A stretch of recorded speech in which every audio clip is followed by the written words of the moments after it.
નમસ્કાર, શ્રીવન મીડિયા સાથે હું છું આપની સાથે ભાગ્યશ્રી। અત્યારે ચર્ચાનો વિષય માત્ર એક જ છે કે આખરે આ યુનિફોર્મ સિવિલ કોડ છે શું? યુનિફોર્મ સિવિલ કોડ જ્યારથી મધ્યપ્રદેશમાં પીએમ મોદીએ રેલીને સંબોધન કર્યું ત્યારબાદ એક મુખ્ય મુદ્દો બની ગયો છે। યુનિફોર્મ સિવિલ કોડની આજે આપણે ખાસ વાત કરવાના છીએ। યુનિફોર્મ સિવિલ કોડ એટલે સમાન નાગરિક સંહિતા, એટલે બધા ધર્મો માટે એક સરખો કાયદો, જે બધા માટે કોમ્યુનલ નહીં, સાંપ્રદાયિક નહીં, પણ બધા માટે કોમન છે। હાલમાં આપણા દેશમાં બે કાયદા છે, ક્રિમિનલ લો અને બીજો છે સિવિલ લો। ક્રિમિનલ લોની જો હું વાત કરું તો બધા જ ધર્મો માટે સમાન છે, કારણ કે હત્યા અને બીજા અપરાધોમાં જેટલી સજા હિન્દુ ધર્મને થતી હોય છે એટલી જ સજા બીજા ધર્મના લોકોને પણ થાય છે।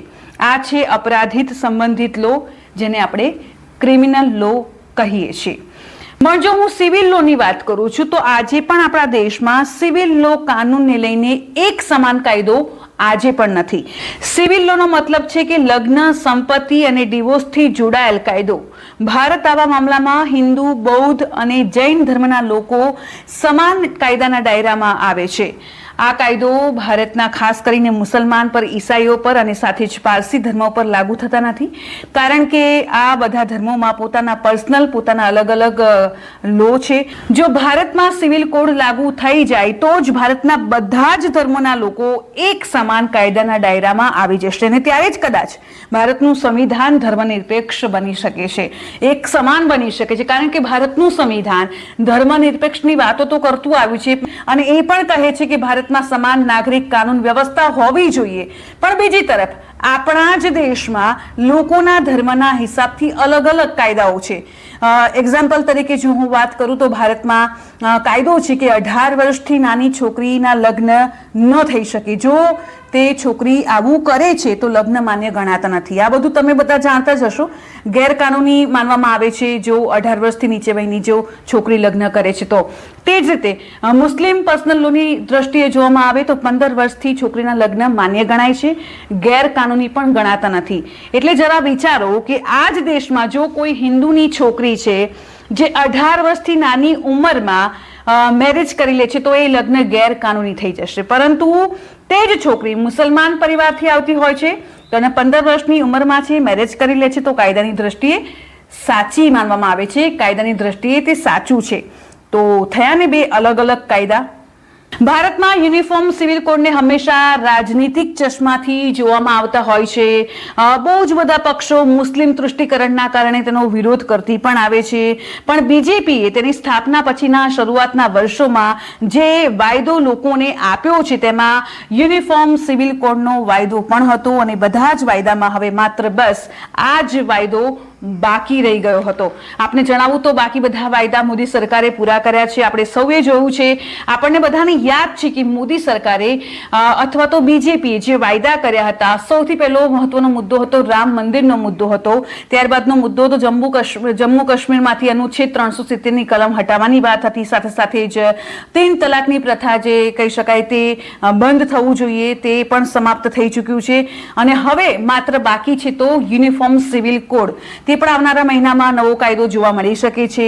તો શું આ બીજેપીનો 2024માં લોકસભા ચૂંટણીમાં મુખ્ય મુદ્દો હશે? ચર્ચાનો વિષય એ પણ બની રહ્યો છે। યુનિફોર્મ સિવિલ કોડને લઈને આખરે આપનું શું માનવું છે તેને લઈને પણ સરકાર અત્યારે તમામ લોકોના મંતવ્યો જાણવા માટેના પણ પ્રયાસો કરી રહી છે। પ્રધાનમંત્રી મોદીએ મધ્યપ્રદેશમાં રેલીને સંબોધન કર્યું અને યુસીસી વિશે શું કહ્યું, આવો જોઈએ। 3 तलाक के पक्ष में बातें करते हैं, 3 तलाक की वकालत करते हैं, ये वोट बैंक भूखे लोग मुस्लिम बेटियों के साथ बहुत बड़ा अन्याय कर रहे हैं।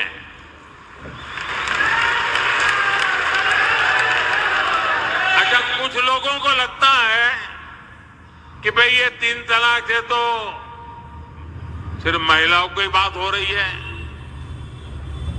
3 तलाक से जो नुकसान होता है ना वो सिर्फ बेटियों को होता है ऐसा नहीं है, उसका दायरा उससे भी बड़ा है। आप सोचिए, बहुत ही अरमानों के साथ बेटी को शादी कर करके ससुराल भेजा हो और 8-10 साल के बाद 3 तलाक कह करके उसको कोई निकाल दे, तो उस माँ बाप का क्या होगा जिसके घर में बेटी वापस आती है? उस भाई का क्या होगा? वो भाई, पिता, सब उस बेटी की चिंता में इतने दुखी हो जाते हैं। इसलिए 3 तलाक से सिर्फ बेटियों को ही अन्याय होता है इतना नहीं, पूरे परिवार तबाह हो जाते हैं। माता, पिता, भाई सब दुखी हो जाते हैं। और देखिए, दुनिया के अनेक मुस्लिम बहुल्य देश, इसका इस्लाम से संबंध होता तो दुनिया का कोई मुस्लिम देश 3 तलाक खत्म नहीं करता। मुस्लिम बहुल्य देश जहां पूरी तरह इस्लाम राज्य है, वहां भी 3 तलाक बंद कर दिया है। मैं परसों इजिप्ट में था, मिस्र में था। मिस्र में, इजिप्ट में 90% से ज्यादा सुन्नी मुसलमान समाज है और इजिप्ट में आज से 80-90 साल पहले 3 तलाक की प्रथा को समाप्त कर दिया। हमसे 90 साल पहले। अगर 3 तलाक इस्लाम का जरूरी अंग है तो पाकिस्तान में क्यों नहीं होता भाई? अगर 3 तलाक इस्लाम का जरूरी अंग है तो इंडोनेशिया में क्यों नहीं होता? अगर 3 तलाक इस्लाम का जरूरी अंग है तो कतर, जॉर्डन, सीरिया, बांग्लादेश, ये तो सारे मुस्लिम बस्ती वाले देश हैं, वहां पर उनको बंद क्यों कर दिया? मैं समझता हूं कि मुसलमान बेटियों पर 3 तलाक का फंदा लटका कर कुछ लोग उन पर हमेशा अत्याचार करने की खुली छूट चाहते हैं।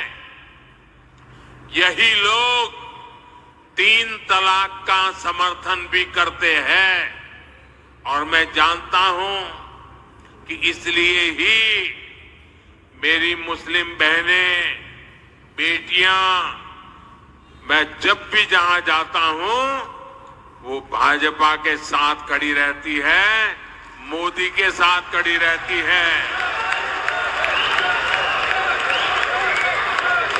साथियों, भारत के मुसलमान भाई बहनों को भी ये समझना होगा कि कौन से राजनीतिक दल उन्हें भड़का करके उनका फायदा लेने के लिए उनको बर्बाद कर रहे हैं।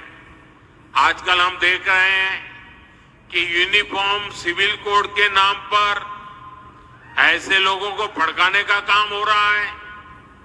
आप मुझे बताइए, एक घर में परिवार के एक सदस्य के लिए एक कानून हो, परिवार के दूसरे सदस्य के लिए दूसरा कानून हो, तो क्या वो घर चल पाएगा क्या?